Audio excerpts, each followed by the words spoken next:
नमस्कार मंडळी, मी डॉक्टर रवी शिंदे. आज पुन्हा तुमच्यासाठी रुईच्या झाडाबद्दल छानशी माहिती देणार आहे. हे झाड अतिशय गुणकारी आहे. या झाडाबद्दल जेवढं सांगू तेवढं कमीच. या पूर्ण या झाडाचा बघू शकता तुम्ही, हे पूर्ण पंचांग उपयोगी असतं.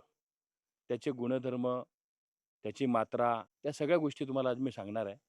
मागच्या व्हिडिओमध्ये मी सांगितलं होतं, की ज्यांना मायग्रेनचा त्रास आहे, त्यांनी सूर्योदयाच्या पूर्वी बत्ताशा किंवा गुळामध्ये एक थेंब टाकून ते गिळून घ्यायचं आहे. 7 दिवसामध्ये तुम्हाला चांगल्या प्रकारे रिझल्ट मिळतो. आज मी तुम्हाला या फुलांच्या बद्दलच सांगणार आहे. याला जांभळी रुई म्हणतात. जांभळी आणि पांढरी असे 2 प्रकार असतात. पण गुणधर्म सेमच असतात. काही गुणधर्म वेगळे नसतात. तर मित्रांनो, आज मी तुम्हाला हे सांगणार आहे, की ही जी फुलं दिसतात, ही जी कळी दिसते, हे झाड विषारी आहे. हे बऱ्याच आपल्या ग्रामीण भागात, महाराष्ट्रात सगळ्यांना माहिती आहे, की झाड विषारी आहे म्हणून. तुम्ही बघू शकता, ही जी कळी आहे.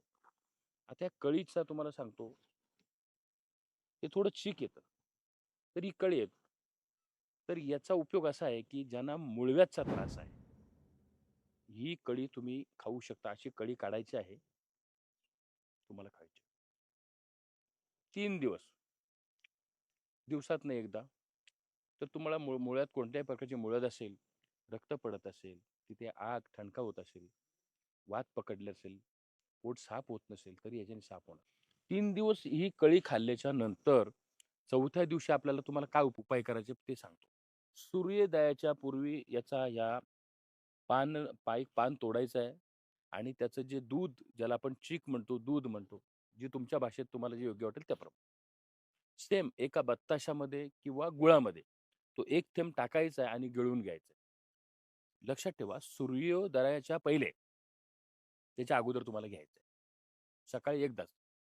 21 दिवस जर तुम्ही कंटिन्यू घेतलं, तर तुम्हाला कुठल्याही प्रकारची मूळव्याधमध्ये आराम येतो. ॲसिडिटी कमी होते, कॉन्स्टिपेशनही तुम्हाला असेल तोही कमी होतो.